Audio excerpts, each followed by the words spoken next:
Salut à tous et bienvenue sur ce nouveau podcast. C'est Tony et comme vous le savez, c'est toujours un grand plaisir pour moi de vous retrouver pour démarrer cette nouvelle semaine ensemble. Pour tous ceux qui ne me connaîtraient pas et qui me découvriraient aujourd'hui avec ce podcast, je suis lotisseur, marchand de biens, investisseur et je vis de mes investissements depuis 2018.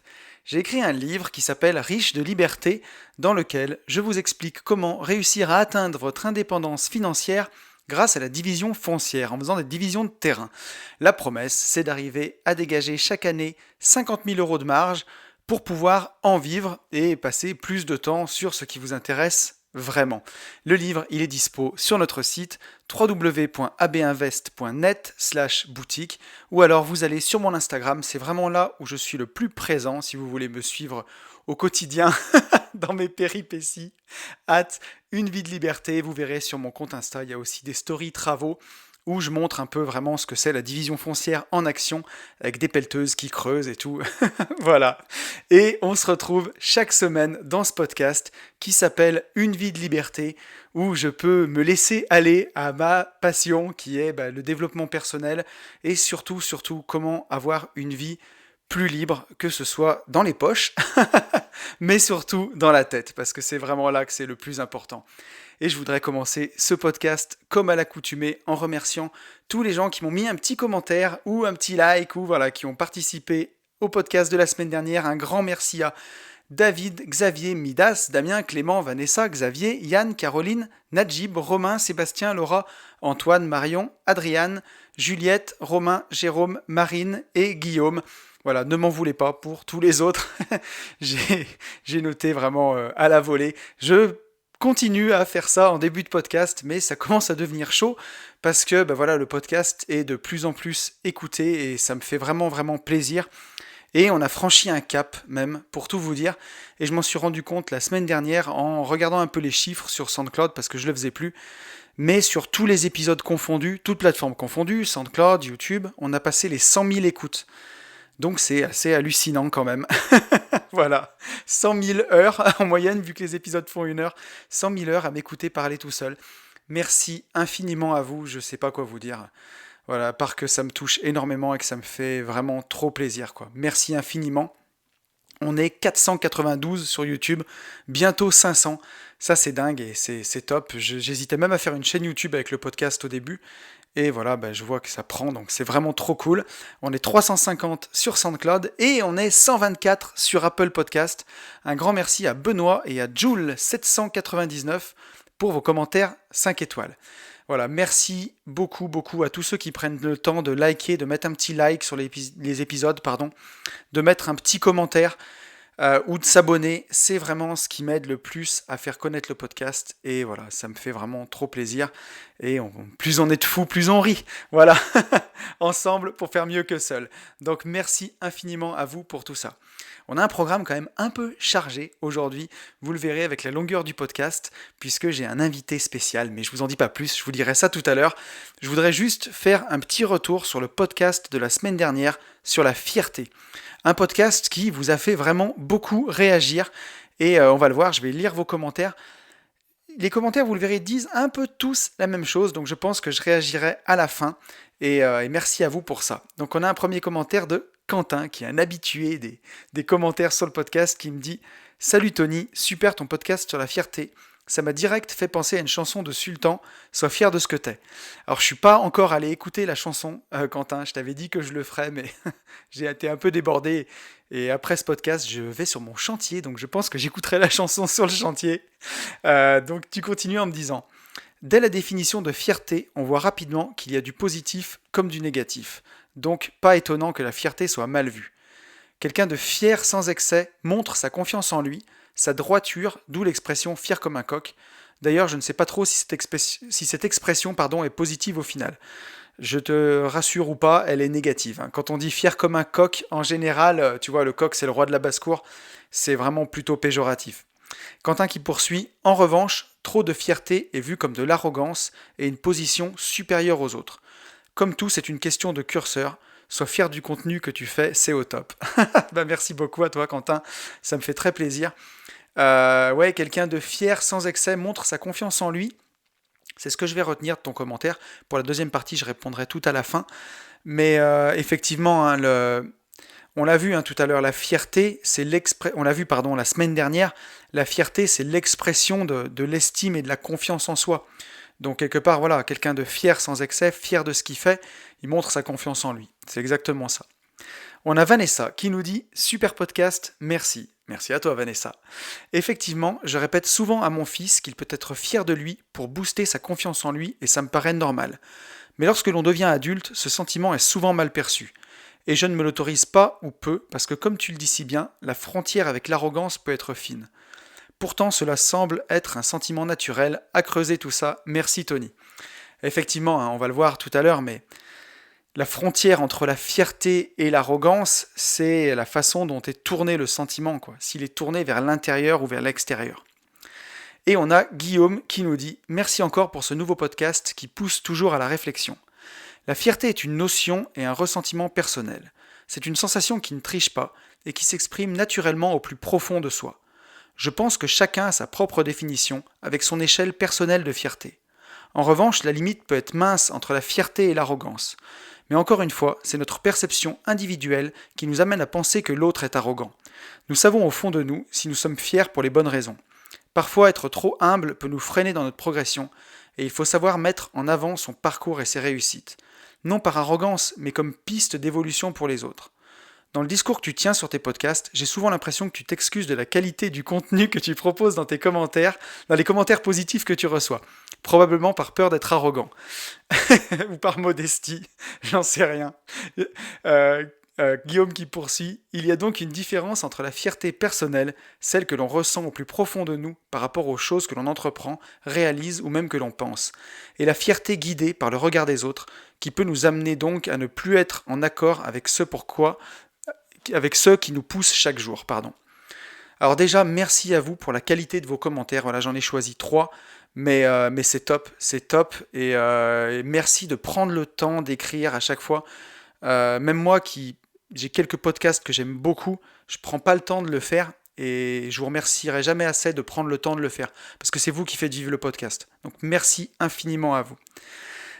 Et donc pour réagir à ces commentaires, je dirais vraiment un peu ce que je disais dans le podcast de la semaine dernière, mais la différence entre la fierté et l'arrogance ou la vanité, effectivement, elle est mince, et si c'est dans la perception des autres, on n'y peut rien quelque part.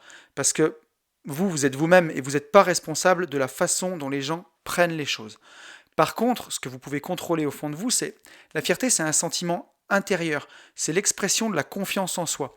On est fier de ce qu'on a réalisé et c'est un sentiment qui s'auto-nourrit de l'intérieur. C'est lié à une volonté d'accomplissement, de dépassement, voilà, ou au refus d'accomplir, je sais pas, des actes qui iraient pas dans le sens de la confiance en vous, dans le sens de la réalisation de vous. C'est cette fierté-là qui est importante et qu'il faut garder et entretenir. Ensuite, la fierté qui est dans l'image de l'autre, si on est fier, qu'on cherche la reconnaissance d'autrui ou qu'on cherche à en mettre plein les yeux du voisin, bah, c'est là où on bascule dans l'arrogance ou dans la vanité, clairement. Et ça, je pense que c'est vraiment relié à notre façon d'être. On va prendre un exemple. Mettons que vous ayez réussi à acheter un immeuble de rapport qui vous plaît vraiment, un immeuble dans votre ville que vous convoitiez depuis des mois et des mois. Vous avez réussi à convaincre le vendeur de vous le vendre à vous. Vous avez réussi à convaincre la banque de vous faire un financement. Et vous êtes super fier d'avoir réussi à faire ça, d'avoir réussi à acheter cet immeuble-là, à cet endroit, d'avoir eu votre financement, fier de développer votre patrimoine. Et ça vous développe, ça vous galvanise votre confiance en vous pour la suite, vous êtes super content. Mais si vous allez auprès des gens avec cette énergie-là, ça peut pas être pris pour de l'arrogance, parce qu'on sent que vous êtes fier des réalisations que vous avez faites, et c'est plutôt, pour moi, hein, une image vraiment positive qui s'en dégage, et vous rayonnez le bonheur et la confiance en vous, et ça peut galvaniser les gens. Après, il y a forcément qu'il y a des gens qui peuvent le prendre pour de l'arrogance, mais ils le prendront d'autant plus pour de l'arrogance si vous arrivez vers eux en faisant marcher votre ego, en fait. Que cet immeuble, il sert pas votre patrimoine, mais il sert votre ego.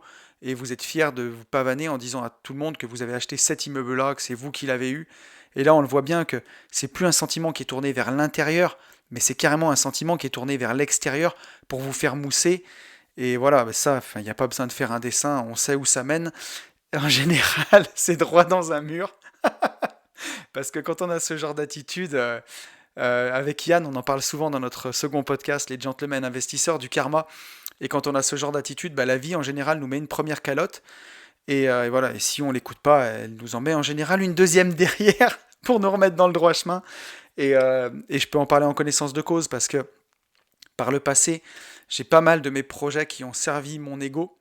Et d'ailleurs, il y a une personne qui me l'a fait remarquer dans un des commentaires, je sais plus qui c'est, je crois que c'est Clément. C'est une phrase d'Idriss Aberkan qui dit, voilà, ben, quand on met son ego au service d'un projet, ça fonctionne tout le temps, ou la plupart du temps. Mais quand on met un projet au service de notre ego, alors là, en général, on va droit dans le mur.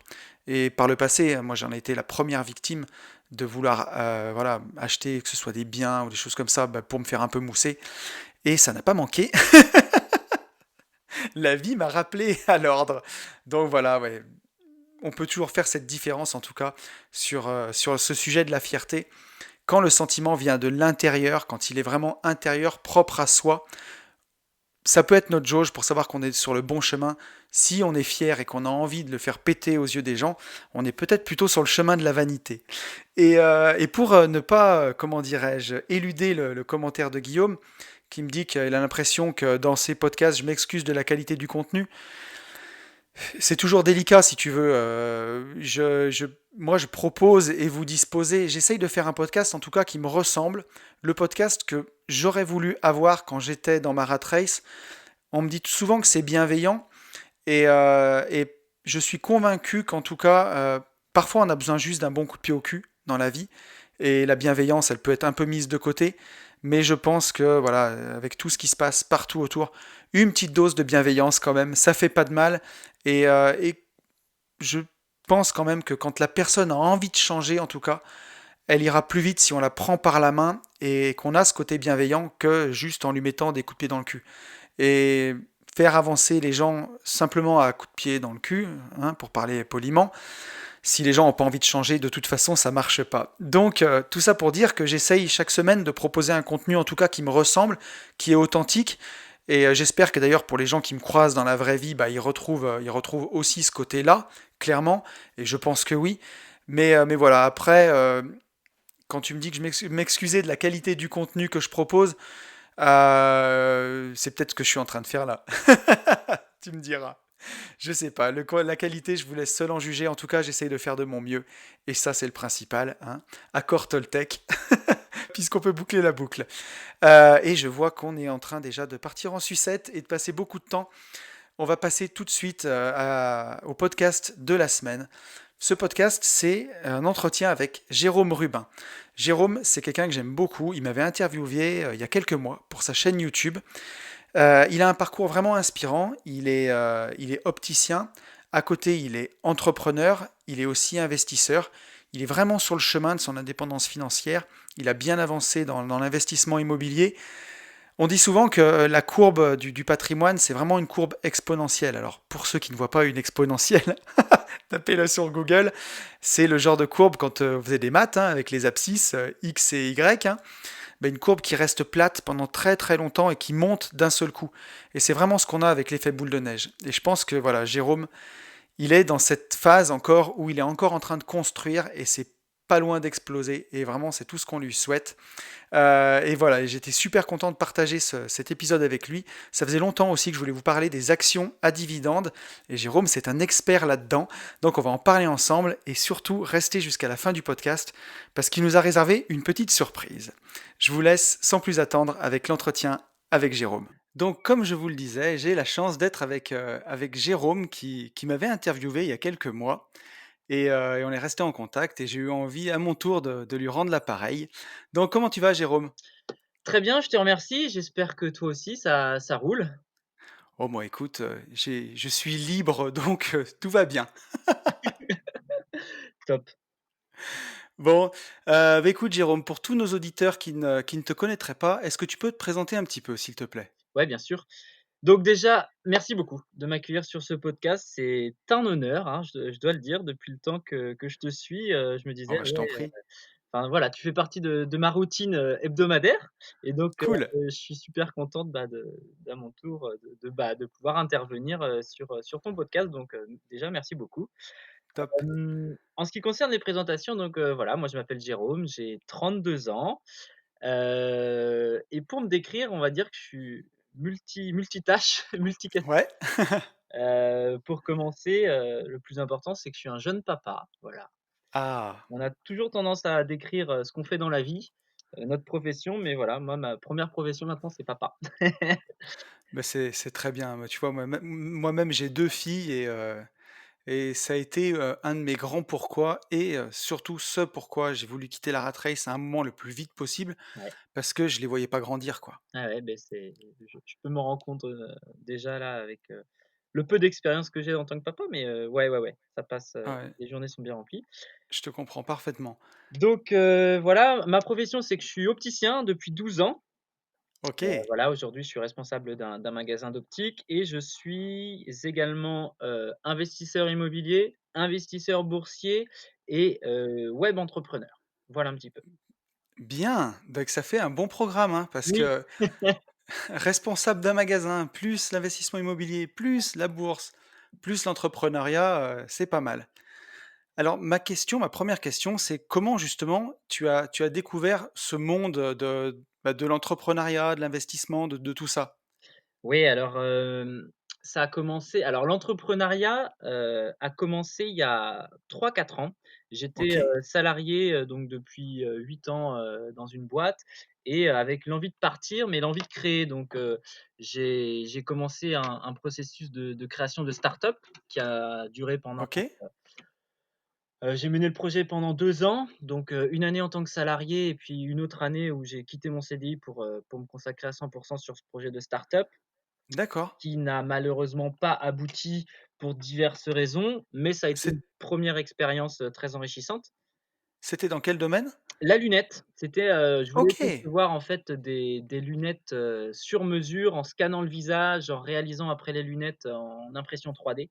Donc j'ai découvert en fait, tout le monde de l'impression 3D et puis enfin de la voilà, fallait concevoir un logiciel et cetera. Donc ça a été, heu, compliqué, très ouais, enrichissant et ça m'a fait grandir.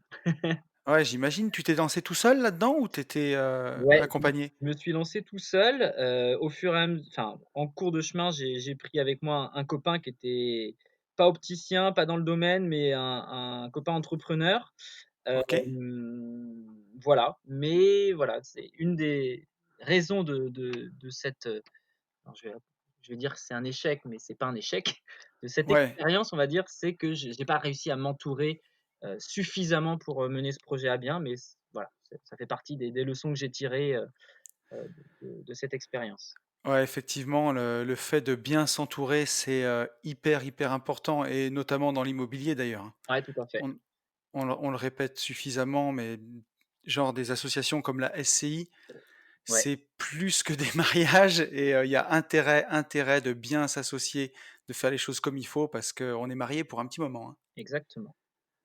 Et donc ouais, Donc ça a été tu mon tu premier pas dans l'entrepreneuriat et ouais, donc voilà, j'y ai replongé il y a 2 ans, ouais, 1 an et demi, c'était, l'été 2018 à travers le web entrepreneuriat, où j'ai OK, découvert un nouveau monde, clairement. Moi qui étais, à 10 000 lieues de tout ça, qui était vraiment, je pense qu'il y a beaucoup de personnes qui vont se reconnaître là-dedans, mais quand on bosse, on a des œillères. On a la tête dans le guidon ouais, et en fait, il y a ça coïncide avec ma prise de poste de responsable et je gère un magasin de campagne. Donc ce qui fait que, hem, j'ai pas une activité, en continu, donc je bénéficie d'un peu de temps libre sur mon temps de travail. C'est paradoxal, mais c'est comme ça. ouais, Et ce qui m'a permis de me consacrer et de rechercher vraiment ce que je voulais au fond de moi et OK, voilà, j'ai découvert ce monde du web entrepreneuriat. Je me suis pris une grosse claque en me disant: «Jérôme, à côté de quoi tu passes? Il y a des révolutions, qui se passent sur le net et il va falloir prendre le train en ouais, marche».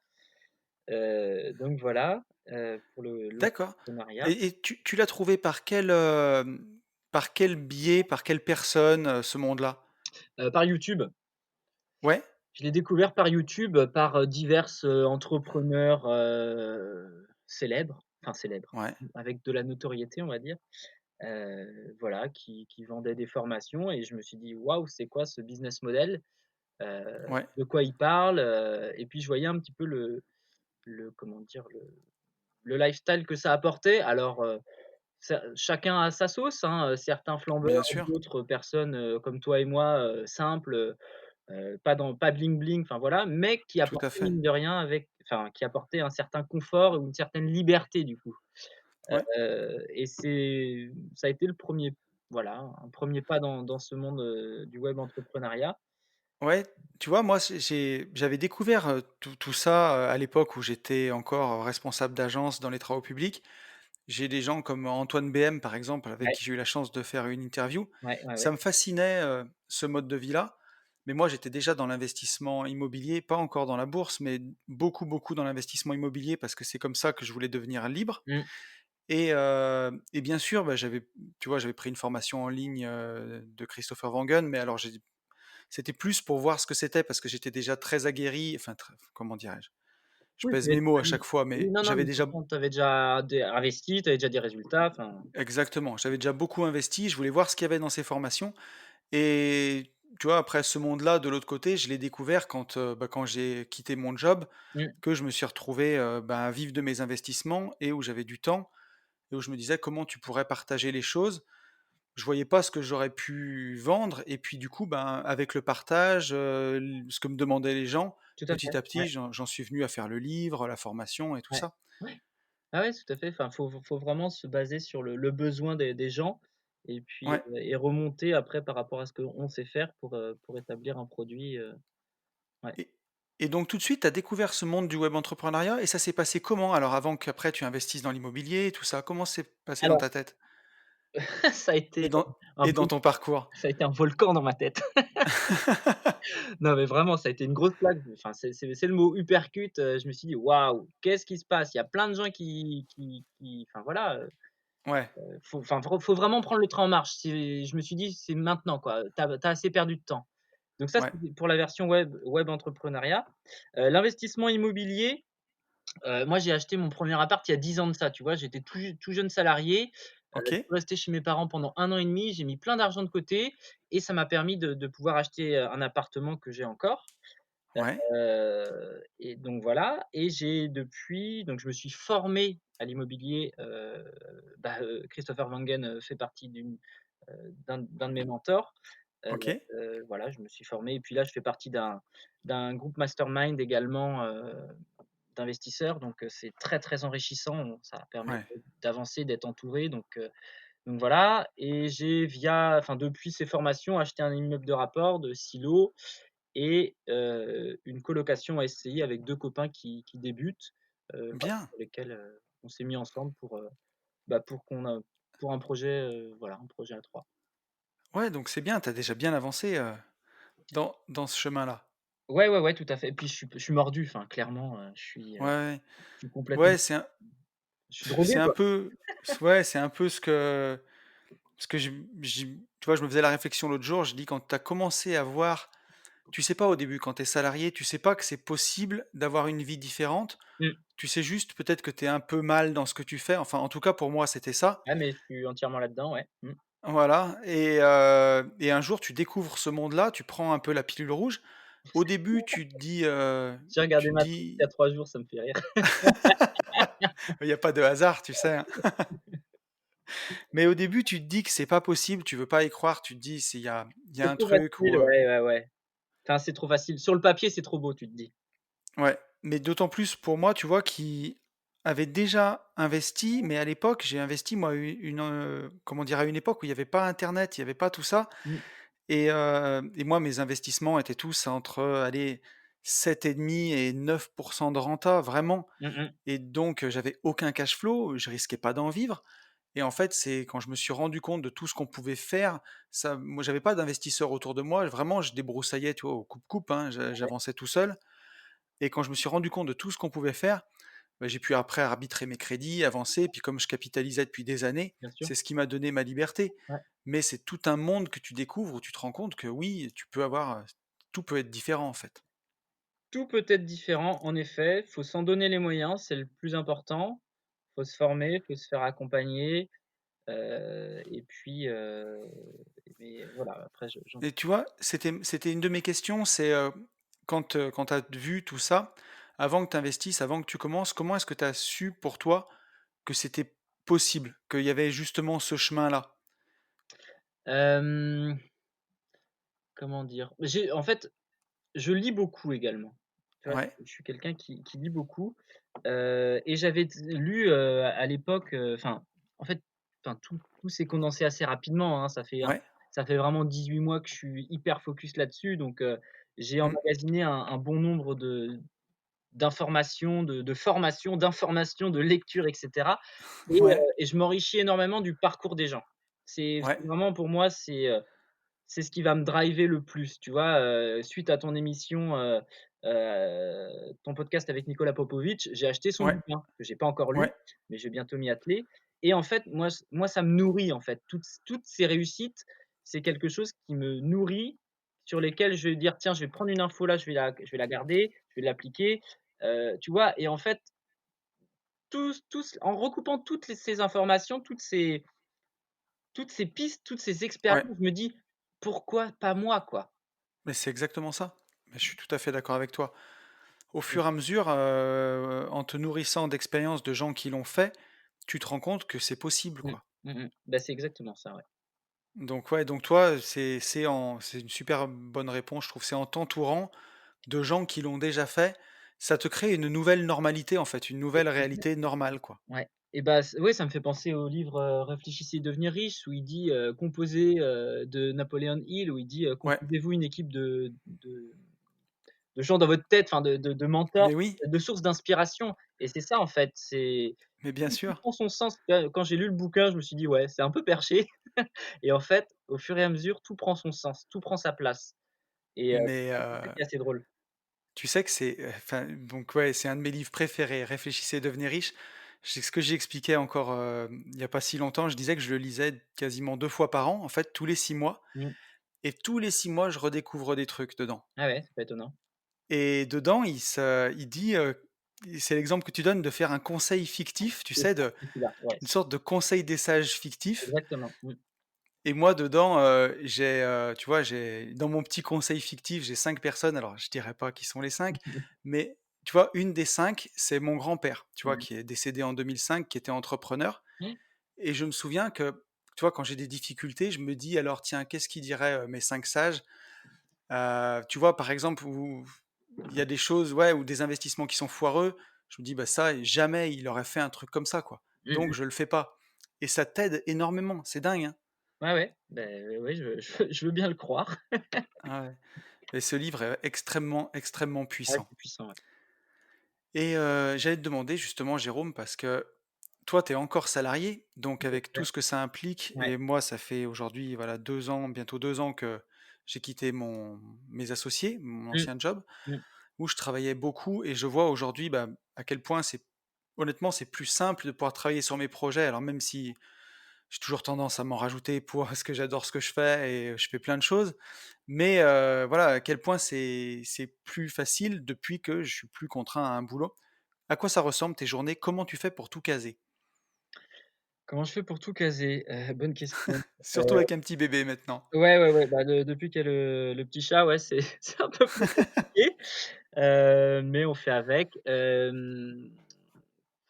Alors je vais te dire, avant d'avoir Paul, j'avais mis en place une routine matinale, Ouais, où je me dra enfin, pour moi, ça a été très important pour me conditionner ouais. à Bah, tu réussir. vois, ça faisait partie de mes questions. C'est très bien parce que j'allais te demander si tu avais un rituel matinal, des choses comme ça. Ouais.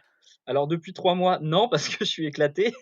Ouais, j'imagine. Mais avant ça, Et oui, oui, oui, j'ai un rituel, enfin, je le reprendrai dès que je peux là, mais ouais, méditation, d'affirmation, de visualisation, voilà, un peu de sport, de gainage, des pompes, des machins, des trucs comme ça, pour justement, bah, pour attaquer la journée. De la lecture également, enfin, je pense que ouais, si je devais retenir un seul truc, du bienfait que ça m'apporte, c'est de la lecture le matin, un quart d'heure. Je ressortais de là, surtout que c'est des bouquins, bah, soit de dev perso, soit de ouais. mindset et cetera, d'entrepreneuriat. Je ressors de là, je me dis: «Waouh!» Ouais, complètement. Et la lecture le matin, ouais, bah, c'est quelque chose de puissant, ouais. Mais tu vois, sur les rituels du matin, j'ai pendant le confinement, le premier confinement qu'on a eu, Mmh, je me souviens, mais alors me demande pas pourquoi et enfin si, je sais pourquoi d'ailleurs, c'est parce que du coup les enfants étaient plus à l'école et je les avais à la maison et pendant presque un mois, j'ai zappé mon rituel du matin, la méditation et tout ça et en même temps, j'en aurais eu bien besoin parce que au niveau des investissements, j'avais pas mal de boulot à l'époque mmh. et je me disais: «Ben, vaut mieux que je dorme le matin et tout ce que j'ai à faire à la journée, j'ai pas le temps de méditer» et Mmh en mh. fait, c'est, dans ces moments-là que tu en as le plus Bien sûr, besoin ouais, et du coup, dès que je l'ai remis en place, je me suis rendu compte à quel point j'ai soufflé et tout. ouais, Tu vois, quand on fait les J'irai investir chez vous avec mon pote Yann, sur notre deuxième podcast, sur les gentlemen investisseurs, on attaque chaque journée par la méditation. OK. Et effectivement, tu vois, le matin, on fait des bonnes journées en coaching. On se lève à 6h30 et en méditant tout de suite, ça nous met directement dans une ambiance de travail, tu vois? Et tu Il médites y a combien de temps en général? 10 minutes, ça Ouais, ouais, suffit. ouais, hyper Entre ouais, c Ouais, tu vois, entre 10 et 15 minutes, mais directement après la méditation, je sais pas surtout quand on est 3, c'est comme si, tu vois, la glace était automatiquement brisée pour travailler. Tout le monde est zen et on est efficace, enfin, au bout de 5 minutes, quoi. mmh mh. C'est fou Ah ouais, c'est et donc mmh. voilà, donc toi, les matins, t'avais un rituel du matin, en tout Tout à cas? fait, ouais et puis après, bah, sur mon temps libre, sur mon temps de travail, bah, je faisais mes activités sur le web, heu, voilà et puis, c'est essentiellement ça, en fait, parce que le soir, en Ouais. général, j'ai des journées, à forte amplitude horaire dans un commerce, c'est l'inconvénient. Donc, tu Mmh. vois, je pars à 9h, je rentre à 19h30, Ouais. donc le soir, quand je suis chez moi, souvent je décroche, tu vois? Limite, je prends pas mon téléphone, je le mets de côté, donc, OK. pour moi, Mais c'est important, hein? c'est un ouais, voilà, mais c'est primordial le soir, c'est je tout ça, je mets au maximum de côté. Donc voilà, puis après comment ça s'organise, j'essaie de faire des plannings à la semaine, des objectifs au trimestre entre guillemets ou des lignes directrices plutôt, vu que je me mets pas d'objectifs spécialement, Ouais. chiffrés du moins, mais voilà, c'est Bien c'est comme ça. J'essaye d'être organisé au maximum. et justement, alors j'allais te demander, quel est ton plan pour la suite justement? Est-ce que tu as prévu vraiment d'arrêter de bosser? En tout cas en tant qu'opticien? Mmh, Est-ce que tu vois ça par l'investissement immobilier, par l'investissement en bourse, mmh. en continuant l'entrepreneuriat? Qu'est-ce que c'est ton plan? Alors mon plan, va c'est à la fois compliqué. Mon plan à long terme, c'est de vivre de mes investissements. OK, Pour la simple et bonne raison que l'entrepreneuriat, c'est vraiment, quelque chose enfin, c'est dans le sang, tu vois? Mon père est entrepreneur aussi, heu et enfin, voilà, je pense qu'il m'a pas mal, inspiré ouais, également. Donc voilà, au long terme, je veux pouvoir, vivre de mes investissements pour pouvoir entreprendre sereinement. Tu vois? Là, quand j'étais, sur le projet de start-up, j'étais donc, demandeur d'emploi et j'ai très mal vécu la situation.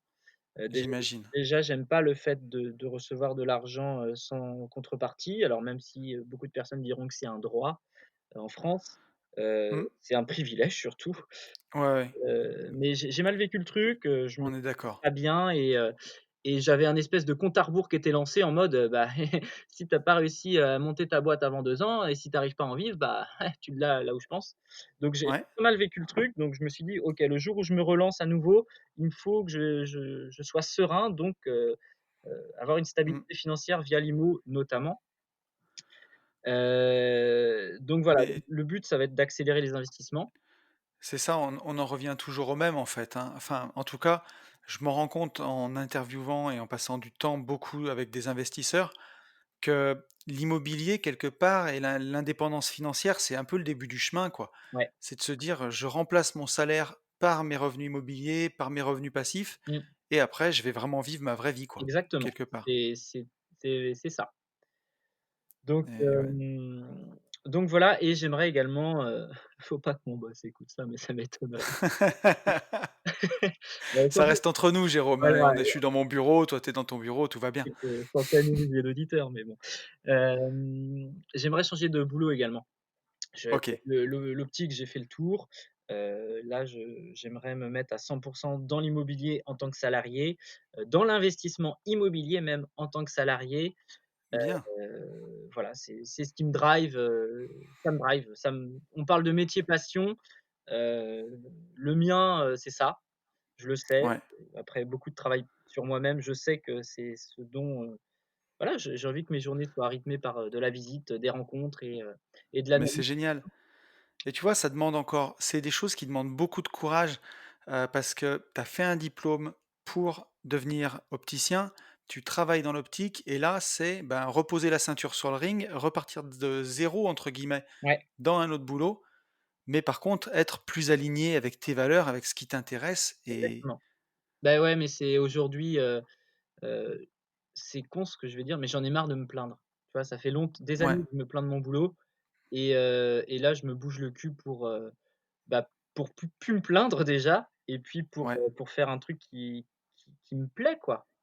mais c'est génial et moi je m'en rends compte, enfin, depuis que j'ai pris à 100 la responsabilité des choses, Mmh. que ce soit voilà et enfin même pour les choses où je pourrais dire que c'est pas de ma faute, c'est un truc le «c'est pas de ma faute», un mot que j'ai banni de mon vocabulaire. Ouais, ouais, bah, oui. Je prends mes responsabilités et voilà, si je me suis trompé, sur un artisan, sur, je quoi que ce soit, bah, c'est de ma faute, voilà. Ouais Je prends mes et responsabilités puis, chaque, comment dire?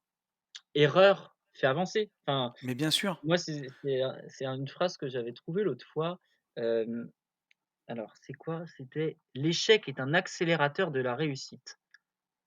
ouais, mais complètement. Quand tu apprends en tout cas de tes échecs, Voilà, faut en tirer des leçons, mais plus tu mais vas te oui, planter, plus tu vas avancer, en fait. Parce que tu vas corriger, tu vas rectifier et tu vas plus commettre les mêmes erreurs c'est comme ça que tu avances et que tu grandis. Donc, mais c'est ça plantez-vous! et plantez-vous, voilà et en général, si la première fois vous avez pas compris, la petite calotte que vous met la vie, Ouais, ouais, ouais, elle vous en remet le 2e aller-retour, exactement. un peu sur le chemin. Faut pas Mais, avoir peur de se tromper mais ouais, moi, s'il y a un truc que je me rends compte maintenant, mais peut-être encore plus depuis que je suis papa, depuis pas longtemps, mais ouais, faut pas passer à côté de la vie. Ça passe trop vite. mais Franchement. c'est sûr. Là, je me dis là, j'ai 32 ans, je suis jeune, mais la vingtaine, elle est passée à une vitesse folle C'est fou. et j'ai pas réalisé, tout ce que je voulais réaliser. Je dis: «OK, va vraiment falloir, heu» Mais c'est sûr, parce que, tu vois, je le dis souvent dans Une vie de liberté, mais tu vois, tiens, il y a une citation de Bruce Lee que je voulais mettre sur Instagram. Bruce Lee qui dit: «Le secret de l'immortalité, c'est déjà de commencer par vivre une vie qui vaut la peine d'être vécue». bah, oui, c'est Et puissant. c'est magique Ouais, ouais. et tu vois, je le dis tout le temps, mais on peut se chercher toutes les excuses qu'on veut pour un job qu'on n'a pas eu, pour un investissement qu'on a raté, pour un voyage qu'on refuse de faire, pour une passion qui nous dévore et pour laquelle on passe pas à l'action. Mmh. À la fin de la fin, quand on remontera voir notre créateur, enfin voilà, sans être dogmatique, mais la seule personne qu'on aura trompée, c'est nous-mêmes, hein. Ouais. Ouais, ouais. Non, mais c'est clair. Donc c'est un crime de passer quand on a quelque chose qui brûle au fond de nous, c'est un crime de pas le faire. Ouais, je suis bien Et il y a pas le temps, quoi. Il y a pas le temps. c'est ça, c'est un C'est peu ma mon credo depuis, quelque temps là de on y va quoi, mais oui, on y va. C'est c'est des choses sur lesquelles on se retrouve complètement.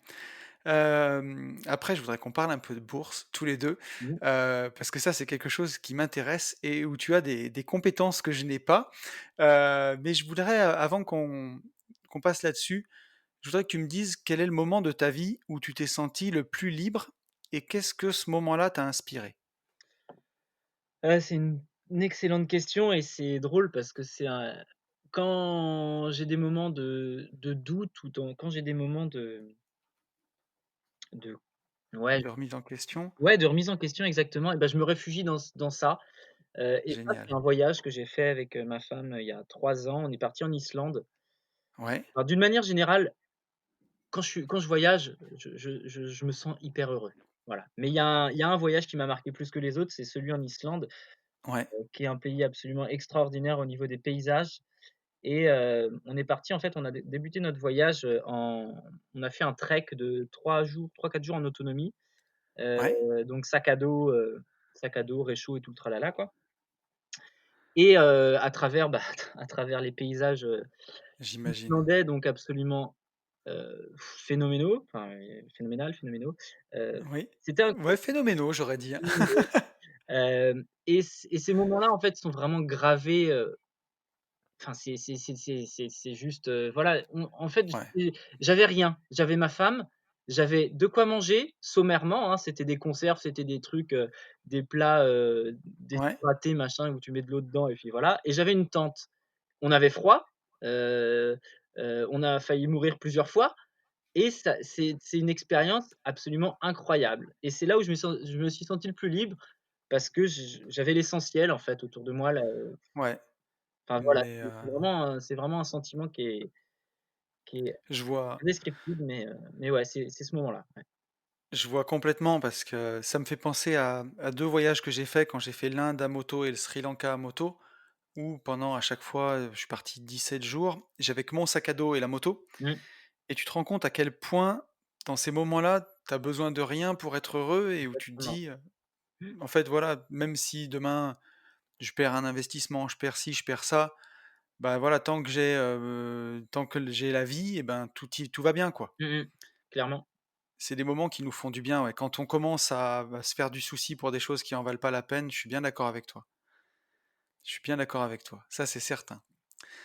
Et OK, j'ai encore 2 petites questions là-dessus, mais je te les poserai après. Je Dis-moi. voulais qu'on parle un peu de bourse, Jérôme, parce que c'est un domaine, dont tu parles beaucoup, sur ton site Ouais, et sur ta chaîne YouTube. oui, Moi, c'est un domaine qui m'a intéressé aussi, il y a quelque temps parce que ça permettait d'avoir des revenus bien plus passifs que ceux de l'immobilier. Alors bon, on n'a pas accès à l'effet de levier, on peut pas non, emprunter pour faire de la bourse. ouais, En tout cas, pas au sens de l'immobilier. On peut le faire d'une certaine façon avec l'effet de levier ou voilà, mais bon, ça se réserve à des investisseurs aguerris. tout à fait. Mais je me suis rendu compte que moi, en tout cas, de mon côté, en investissant des plus-values immobilières, en bourse, bah, je me dégageais des revenus passifs, vraiment passifs et ça m'a passionné. Alors je voudrais que tu expliques un peu pour nos auditeurs, pourquoi investir en bourse? Pourquoi c'est intéressant? Bah, tu as déjà, évoqué pas mal de choses. Aujourd'hui, la bourse, il y a rien de plus passif, Ouais, clairement. Il y a rien de plus passif que la bourse. Donc ça, c'est vraiment quelque chose d'assez exceptionnel déjà, je trouve. Heu, oui, Ça permet de diversifier ses placements. C'est important ouais, de pas être, bah, voilà, que sur l'IMO ou que sur d'une manière générale, diversifiez-vous. S'il y a oui, quelque chose à retenir, ça c'est certain. voilà, faut être un peu partout, mais sans être à 100 sur un endroit. Heu, Ouais, se diversifier sans s'éparpiller, moi je dis souvent, tu vois? ouais, ouais, C'est ouais. Oui, c'est parce un peu ça. qu'à être à trop d'endroits, on est nulle part également. Donc voilà, ça permet de générer en fonction des stratégies, des compléments de revenus. Ouais, Voilà, ça permet de bénéficier de l'effet cumulé, également en fonction de l'effet boule de neige, hein, pour ceux à qui ça parle. Mais ça, ouais, c'est à travers une stratégie en particulier, donc c'est celle que j'utilise. d'accord, Donc la stratégie que j'utilise, moi, c'est la stratégie des dividendes, OK. donc où le but du jeu, attention valeur gratuite, est d'identifier en fait des entreprises qui vont reverser des dividendes à la fois croissants et réguliers. Ouais, Voilà, où en misant en fait sur ces entreprises-là, on s'assure, un versement de dividendes, sans trop de surprises, on va dire. Heu, d'accord. donc voilà un petit peu tout ça, mais enfin, après moi j'ai toujours été, passionné de, comment dire? Alors c'est con, mais de comptabilité. Heu, Ouais, en études, on m'appelait GG la gestion. J'étais, dans les premiers c'est de l la classe en compta et j'adorais ça, les bilans, les passifs, les machins, les trucs. c'est le nom de ta chaîne YouTube d'ailleurs? Ouais, je l'ai rebaptisé il y a pas longtemps, mais je l'ai un peu Ah! changé, mais j'ai été GG la gestion pendant très longtemps. D'accord. Et donc voilà, et en fait, j'aime bien analyser, bah, les comptes de résultats, voir les chiffres d'affaires, les résultats, enfin voilà, Ouais, les différents ratios. Donc voilà, je prends du plaisir à faire ça ouais, et donc bah, voilà, encore une fois, quand on prend du plaisir, c'est toujours, ouais, complètement. Alors moi, tu vois, la stratégie pour les gens qui écoutent beaucoup mon podcast, Une vie de liberté, mmh, ils savent que moi j'ai privilégié les stratégies, au travers d'ETF. oui, Donc pour rappeler, ce que c'est un ETF, c'est un produit financier, un produit de bourse. C'est comme un fonds d'investissement, sauf qu'il est géré par un robot, au lieu d'être géré par des êtres humains qui choisissent les actions. Mmh, Et le robot, il va reproduire un indice boursier. Donc ça peut être le CAC 40, hein, les 40 plus grandes entreprises françaises, le S&P 500, les 500 plus grandes entreprises américaines, mmh. et ainsi de suite. Et donc, au lieu d'essayer, bah, de battre le marché dans ma stratégie, on va essayer juste en fait de faire la performance du marché. Ouais. Ça veut dire, ben, prendre, toutes les hausses du marché puisqu'on est tout le temps investi. Ça veut dire aussi, ben, prendre toutes les baisses, Mmh. forcément. Mais comme on sait que sur le long terme, alors bien sûr, je le répète à chaque fois, les résultats passés ne présagent pas des résultats futurs en bourse, bien entendu, mais quoi qu'il en soit, quand même, depuis, Un plus de siècle. 150 ans que la bourse existe, elle a toujours monté sur Exactement, le long terme. exactement.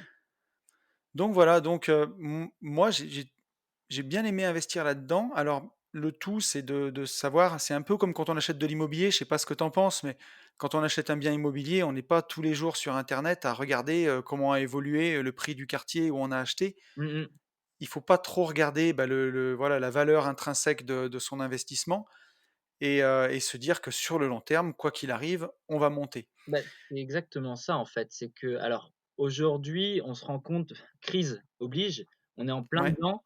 Là, depuis, le début de la semaine, avec, l'annonce du vaccin, l'annonce oui, voilà, les marchés, se sont repartis à la hausse, ouais, après avoir baissé durant des semaines, sur cette deuxième vague et puis, idem sur le enfin, depuis le début de l'année, en gros, ça se pète la gueule et puis là, soudainement, il y a un vaccin qui arrive et ça remonte.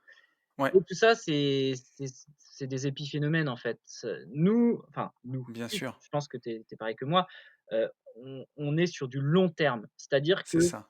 heu, faut pas réagir. Enfin, ce qui fait pourquoi les gens se plantent en bourse, ça c'est quelque chose à retenir, c'est parce que, ils cèdent, à la pression psychologique. Ils se disent: Mmh, «Oh putain, ça baisse, je vais perdre de l'argent, je vends».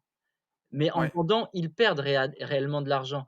L'argent n'est pas réellement perdu à moins de vendre.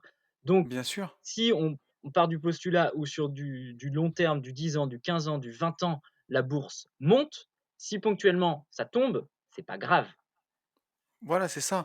Au final, ça sera quoi? Juste un petit accroc dans la courbe Exactement, et c'est tout. C'est de viser, c'est vraiment avoir une mentalité d'investisseur. Pas se dire exactement, qu'on va faire des coups comme au casino, exactement, mais avoir une mentalité d'investisseur. exactement. Alors, tu vois, moi, dans la stratégie ETF, on va vraiment décider d'acheter, le marché. Mmh. Donc, une des façons les plus simples de le faire, parce que j'aime bien cette phrase de Warren Buffett qui dit que investir est simple mais n'est pas facile. Bah, les ETF, il y a rien de plus simple, vous achetez un tracker monde, MSCI World, ça regroupe 1 600 entreprises, vous êtes très diversifiés, vous l'achetez à la même date tous les mois et ça roule et si une entreprise dépose le bilan, et ben, elle va sortir de la cote et il y en a une autre qui rentre à la place, mais l'ETF ne peut jamais se retrouver à zéro. Moi, il y avait un truc qui me faisait peur avec les actions à dividendes justement, c'est qu'un jour malheureusement, tu vois, le l'entreprise, se casse la figure ou dépose le bilan ou qu'il arrive quelque chose comme ça. Comment est-ce que tu répartis un peu ton risque? Comment est-ce que tu sécurises sur les entreprises sur lesquelles tu investis? Ouais, bah, c'est une très bonne question. Attention, valeur gratuite. Alors déjà, bah, c'est comme tout, on se diversifie, 1re Ouais, chose. Moi, j'essaye de pas avoir, plus de allez, je crois que j'ai plus mes chiffres en tête, mais ça doit être du 10 ou 15 grand max. Je crois que si je crois qu'au max, tu as 10 sur la même valeur, enfin, sur d'accord. la même entreprise et pas plus de 20 sur un secteur, global. OK. Ça, c'est la Ouais, première chose. Ensuite, je pars sur des capitalisations boursières fortes, donc à plus de 500 millions d'euros. ouais, d'accord. Mais également de limiter un petit peu les risques, hein. Quand on est sur des mastodontes, il y a plus de chances enfin, on limite le risque de voir Ouais. l'entreprise, couler. Rien que ça, en fait, ça permet déjà de comment dire? Oui, de déjà de limiter son risque. Exactement et puis, bah, voilà, cette stratégie des dividendes croissants, on est quand même sur, Bah, je sais pas si je te dis le CAC 40 et le CAC 40 GR, ça te parle ou pas? Bien sûr, pour nos auditeurs, le CAC 40, c'est l'indice qu'on utilise dans tous les journaux. D'ailleurs, il y a plein, enfin, financiers et tout, il y a plein de gens qui disent, bah, les entreprises françaises se sont cassées la figure Mmh. parce que dans les années 2000, le CAC était à 6000 points et aujourd'hui, j'ai pas regardé la dernière fois, mais il était à 5000 il y a pas longtemps. Ouais, 5003, je crois, il est remonté, ouais. Voilà, alors qu'en fait, le CAC 40 qu'on voit partout, c'est hors dividende, alors que le GR, c'est Exactement, le Gross Return, ouais, c'est le CAC 40, avec heu l'investissement du des dividendes. et celui-là, bien entendu, Il surperforme, en fait. Là, exactement. avant, le podcast, là, j'ai essayé de regarder les chiffres sur les 5 dernières années. Donc 5 ans, c'est rien à l'échelle d'un in de enfin, à l'échelle Ouais, de la bourse et à l'échelle d'un investisseur, c'est rien. Le CAC 40, il a performé de 31 en hausse. Le CAC 40 GR, il a performé de 53. voilà, Et c'est sur bien 5 sûr. ans et sur, 20, 30, 40, 50 ans, les chiffres, c'est phénoménal. J'ai plus ça et j'ai pas eu le temps de rechercher l'info, mais c'est voilà, c'est une stratégie, mine de rien, en réinvestissement, les comment dire? Les dividendes, hem, Ouais, qui est quasiment imbattable, en fait. oui, comme tu dis, en réinvestissant tes dividendes, tu augmentes ton effet boule de neige, justement, tes intérêts composés qui Exactement, font que l'argent créé génère lui-même de l'argent à son tour exactement. et c'est la boule de neige, quoi, clairement. Bah, c'est ce que j'explique, en fait, bah, sur ma chaîne ou dans mes Ouais, formations. Hem, En fait, moi, je considère qu'il y a 2 phases. Il y a une phase, d'investissement et de réinvestissement qui va durer plus ou moins longtemps en fonction des possibilités, des capacités d'investissement de chacun et en ouais, fonction de ce qu'on souhaite.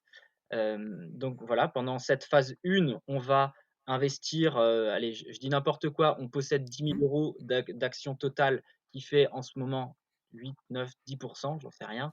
Donc ouais, on obtient 800, 900, 1 000 € d'intérêt, tous les ans. Bah, ça, on le réinvestit et au fur et à mesure des années, ça va peut-être durer 5, 10, 15, 20 ans et au bout ouais, de 20 ans, on se dit: «Allez, hop, j'ai une enveloppe de», on va prendre des chiffres très faciles, j'ai une enveloppe de 150, bah, c'est le maximum du PEA d'ailleurs, oui, de mise de fonds.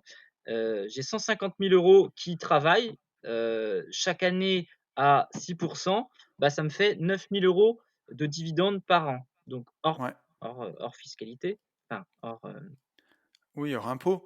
ouais, mais dans le PEA, il y a pas d'imposition, mais c'est des prélèvements Oui, sociaux, mais c'est les ouais, il y a au bout de 5 ans, il y a plus que la CSG et CRDS, il y a 17,2. exactement. Et donc bon, on prend pas ça en compte, mais on divise ça par 12, ça nous fait Ouais, une rente de 750 € par an.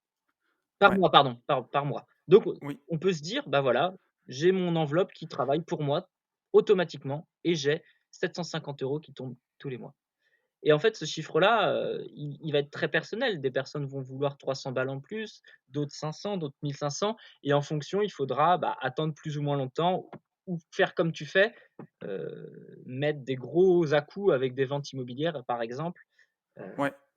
pour booster un peu tout ça, quoi. Mais c'est vrai que c'est magique parce que, bah, voilà, on investit dans l'économie, et on a, bah, les meilleurs CEO du monde qui bossent à fond pour, heu, pour nous verser nos dividendes, quoi. Exactement. Donc non, Et non, ça, c'est très puissant. c'est assez magique et c'est sûr que moi, je veux surtout pas cracher sur l'immobilier parce que c'est ce qui m'a rendu libre et ce qui me rend encore libre et je continue d'en faire et c'est un merveilleux levier et on a surtout l'effet de levier qui nous permet de créer de la richesse. Mmh. Mais voilà, la bourse, il y a pas d'appel de loyer, il y a pas de quittance, il y a pas de WC qui fuit, il y a pas de locataire qui Il y a paye moins pas. d'emmerdes, hein. Voilà. Il y a moins d'emmerdes, mais c'est pas la bourse qui vous rendra riche dans un premier temps. Non, non, non. Il faut commencer à se faire la main en bourse et commencer d'investir, ouvrir un PEA, là, je pense que tu me rejoindras, mais Ouais, le plus très vite tôt, je crois. possible Ouais, ouais, pour prendre date et plutôt que d'économiser une partie de ses revenus sur des livrets A ou des fonds euros qui rapportent rien, exactement, bah, tout de suite investir en bourse avec cette mentalité, bah, long terme, quoi. exactement. Bah, Et puis après, ben, voilà. Si ça vous plaît justement, au moins vous voyez si ça vous plaît, vous voyez comment vous réagissez, dans les krachs boursiers, voir si vous gardez votre sang-froid mmh, et ensuite, ben, réinvestir une partie de ces plus-values immobilières, par exemple, bah, ça permet De vraiment son cash flow d'accélérer et comment Jérôme? J'ai pas compris? ou de son cash flow immobilier. Ou bien entendu, voilà, ou du cash flow immobilier, exactement et ça permet d'avoir et ben, une 2 corde à son arc plutôt que d'avoir uniquement de l'immobilier. Exactement. Non, non, c'est moi, c'est enfin, je pense que tu fais pareil, mais c'est une des stratégies que j'utilise. Enfin, clairement, le cash flow immobilier, une partie aujourd'hui va directement en bourse, quoi. Donc Ah oui, oui, moi, aujourd'hui, sans ouais, pour être transparent, je pense que, mes investissements boursiers doivent représenter, faudrait que je regarde exactement, mais presque 25 ou 30 de mon patrimoine.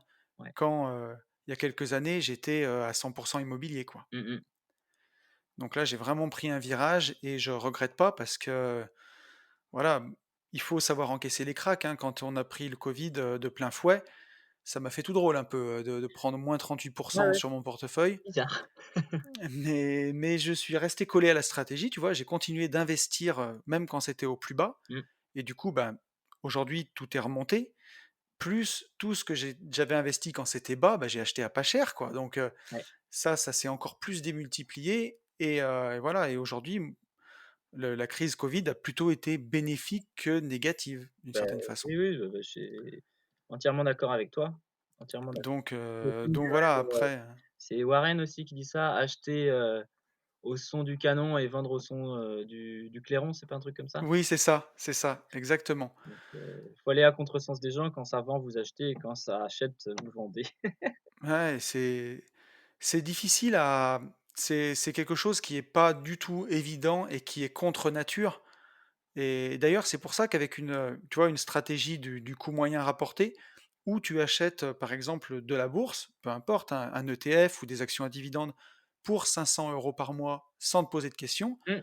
Bah, beh, mécaniquement, quand l'action, est haute, tu en achètes moins et quand l'action est très basse, tu en achètes beaucoup plus ouais. Alors, et rien oui, ouais, j'ai je te coupe juste parce que ouais, ouais, je t'en prie. j'avais tendance, en fait, à faire beaucoup comme ça au début. Ouais, Alors cette façon de faire, elle est top sur les ETF parce que tu as très peu de frais de gestion. C'est un des grands avantages des ETF. Heu, ouais. tu as quasiment pas c'est du 0,2 si je dis pas de bêtises en moyenne, un truc comme ça? Entre 0,2 et 0,4, ouais, 0,15 même et 0,4. Donc ça, c'est parfait pour les ETF. Moi, je faisais beaucoup comme ça avec, les entreprises, mais je me suis rendu compte, mine de rien, que, eh bah, les frais de gestion, sur des Oui, entreprises, tous les mois, ça fait quand même, 2-3 balles, 4 balles des fois qui partent. ouais, Sur une année, c'est assez conséquent. Ça peut commencer à devenir conséquent et moi, ce que j'ai plus tendance à faire maintenant, ouais, c'est que, bah, je vais mettre de l'argent, par contre, tous les mois sur le PEA et par OK, contre, je vais faire des achats groupés. Heu, ouais, je vais avoir mes valeurs cibles, les entreprises qui m'intéressent et quand je vois qu'il y en a une qui est vraiment intéressante, pour une raison X ou Y, là, je vais acheter davantage. Je vais ouais, de plus en plus, je pense, procéder comme ça. Je sais pas si c'est la meilleure méthode, mais ça va me permettre, je pense, de limiter les coûts des frais de mais ouais, ouais. dossier, quoi. Moi, tu sais, c'est un peu ce que je dis, ce que j'explique aux gens, c'est que entre 0 et 500 € d'investissement, les frais sont proportionnels à ce que tu investis et à partir de 500 €, les coûts baissent. Donc, si on a 100 € à consacrer à la bourse, il vaut mieux acheter pour, 600 € tous les 6 mois, Mmh, d'un seul coup, que de mettre 100 € par mois, vraiment acheter 100 € par mois. Sinon les frais sont trop élevés ouais. et sur le long terme, ça se connaît quand même, hein. Bah, ouais, ouais, ça pèse un peu. Mais bon, Tout le à plus fait. important, c'est d'investir. On est bien d'accord. Bon, bah, écoute, merci Jérôme, en tout cas, là, pour tous ces éléments sur la bourse, c'était vraiment, vraiment intéressant. Avec plaisir. Avant qu'on se quitte, je voulais te poser 2 petites questions. Mmh mh. Quel est ton livre préféré? Oh là! Vaste question. Il y en a un paquet. Le déclencheur, ça a été Père riche, Père pauvre. Ça a été pareil, Père riche, Ouais, Père pauvre et L'autoroute du millionnaire, ça a été les 2 déclencheurs. L'autoroute du millionnaire, c'est un livre que j'ai vraiment adoré, qui m'a mis des grosses claques. Ah ouais, ouais, là, on en prend pour son grade, ouais. Mais je crois aussi comme toi, enfin, Père riche, Père pauvre, il y a tout n'est pas bon, hein, le livre est extrêmement mal traduit, j'ai trouvé. Enfin, il y a plein de choses qui vont pas dans ce bouquin, Mmh, mais par contre, il y a des fulgurances, comme t'expliquais que l'entreprise, c'est l'arme secrète des riches ouais. et c'est tellement vrai, voilà, Bah, d'avoir sa boîte, bien sûr. C'est une bonne façon de passer avant les impôts, forcément, tout en restant dans la légalité, bien entendu. Oui, mais Mais, c'est des charges pour l'entreprise. ouais, exactement. Mais c'est un livre que j'ai adoré, ouais, Père riche, père pauvre, qui m'a vraiment mis une calotte et qui a bouleversé un peu ma vision des choses, quoi, Bah, moi complètement. aussi, c'est la première fois que j'entendais parler d'actifs, de passifs, ces notions-là, en fait, Mmh, et on va pas rentrer dans le débat, mais il y a pas d'éducation financière en France non, et c'est, je trouve, une première pierre à cette, éducation financière, hem c'est sûr. et je pense très sincèrement que tout le monde devrait lire ce livre pour ne serait-ce que comprendre cette notion-là. Après les gens Ouais, font ce qu'ils en veulent, hein, soit ils rentrent, ils changent rien, soit ils modifient leur façon de penser. Chacun est libre de faire ce qu'il veut. Mais au moins, juste avoir ne pas pouvoir dire: «Ah, on m'avait pas dit», tu vois? complètement, complètement. Donc voilà et dernièrement, un livre qui m'a fait beaucoup de bien et que j'essaye d'appliquer au maximum, c'est Les Accords Toltec de Ah! Miguel Ruiz. Celui-là m'a fait beaucoup de bien, on va dire ça comme Ouais, ça, hein, clairement. Donc ouais, dernièrement, c'est celui-là qui m'a beaucoup plu. ouais, c'est un livre très puissant. Moi, c'est ma sœur qui me l'a offert, tu vois? À une époque où justement, il faudrait que je retrouve la date, je l'ai dit dans le podcast, mais c'est vieux, hein. Ça doit dater de 2012 ou 2013 quand elle me l'a offert et à l'époque, j'étais dans ma rat race à mort et pas bien du tout et c'est un livre qui m'a fait énormément de bien. Je lui ai consacré un podcast d'ailleurs à ce bouquin. J'ai adoré. Ouais, ouais, c'est Ah ouais, là, on peut le dire, vraiment, ça donne un peu des lignes de conduite pour sa vie, exactement. et qui sont hyper, hyper utiles, qui font vraiment du bien. Ouais, ouais, c'est le mot, c'est un ouais, c'est un livre ultra puissant et puis, tellement facile à lire en plus. Ouais. Et voilà, c'est ça, tellement simple et à la fois tellement puissant. C'est, on ne peut que vous le conseiller. Exact. Et pour le mot de la fin, j'aurais voulu que tu me donnes, si tu peux, alors on a parlé de pas mal de citations quand même dans ce podcast, mais est-ce que tu as une citation que tu aimes particulièrement qui t'aide quand c'est la merde, quand ça va pas? Ouais, Ou alors un mantra que tu te répètes, quelque chose qui t'aide, quand voilà, quand tu as besoin d'un coup de boost ou ouais. pour te remettre d'aplomb? Alors j'en ai 2. J'en ai 2. La première, c'est quelque chose qui me permet de relativiser, ma situation ou vie actuelle, on va dire, Ouais. qui est une très belle vie, hein. Je m'estime comme quelqu'un de privilégié, je rentrerai pas dans les détails, mais voilà, je suis Mmh. heureux de la vie que j'ai, mais j'aspire à autre chose, Ouais. à plus de liberté, tout simplement.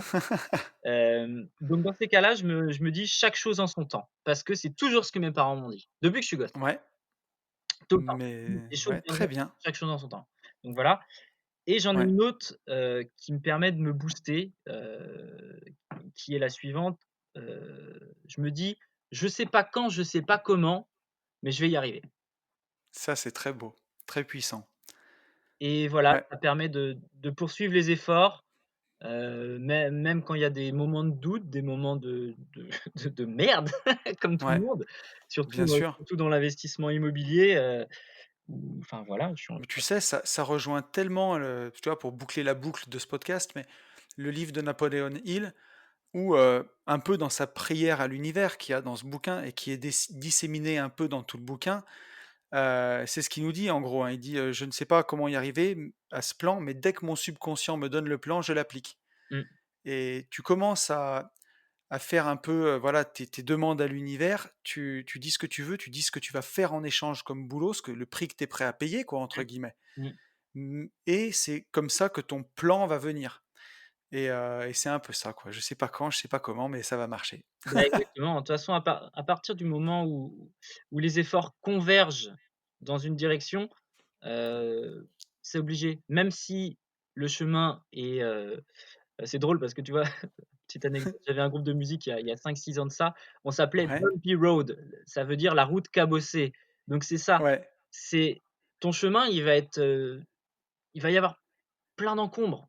Plein d'encombres. mmh, Tu vas avoir des moments d'euphorie, des moments de joie, des moments de peine, mais que ce soit dans l'entrepreneuriat ou dans ta vie d'homme ou de femme et mais on y va quoi. Il y a un moment, ouais, faut se mettre en mode, bulldozer et avancer coûte que coûte. C'est vraiment ça, c'est avance si tu as des mmh, rêves, si tu as des envies, avance.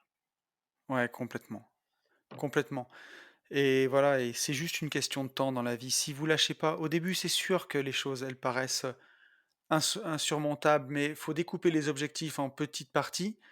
Chaque chose en son temps, comme tu dis.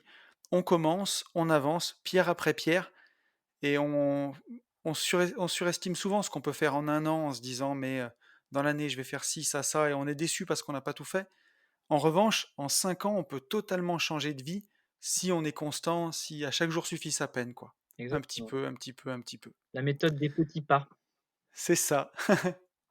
Bah écoute, je te remercie en tout cas, Jérôme, pour ce podcast. Où est-ce que nos auditeurs te retrouvent? Bonne question. Bah, oui, on va faire grossir ma communauté, ce serait bien. Bah bien entendu. Alors donc j'ai bien sûr une chaîne YouTube où vous me retrouvez, bah, sur, Jérôme Rubin où je parle, beaucoup, d'investissement, Ouais, que ce soit, bah, boursier mais, d'éducation financière, de gestion de finances personnelles, ça voilà, j'en parle beaucoup. Mes projets immobiliers se terminant, je vais faire pas mal de contenu sur l'immobilier. Je vais essayer de tourner des vidéos de bien, l'avant après, des travaux, des choses comme ça. Donc voilà, Jérôme Rubin et sur Instagram, c'est jérôme.rbn et impec. et puis voilà, où je partage pas mal de valeurs également sur tout ça. Ouais, ouais, c'est super et moi je vous conseille, enfin vous pouvez aller suivre Jérôme. C'est quelqu'un d'authentique et de très sympathique. Voilà.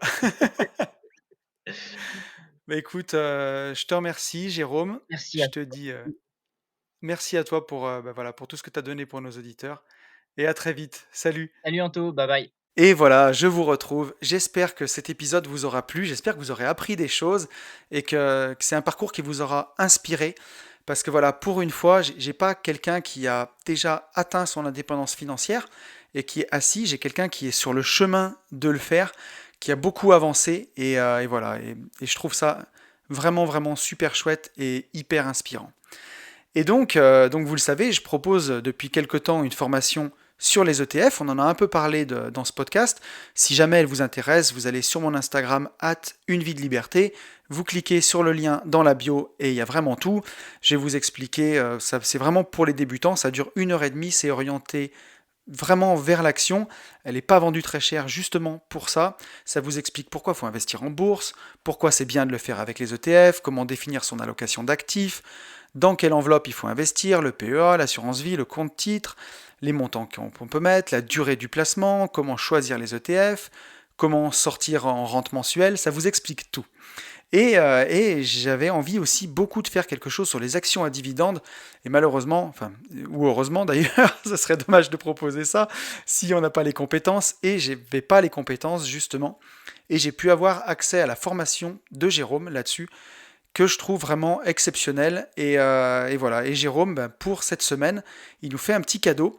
Grâce au code TONY100, donc Tony T-O-N-Y 100 en chiffres, il nous fait 100 euros de réduction sur sa formation jusqu'à dimanche soir 22 novembre à minuit.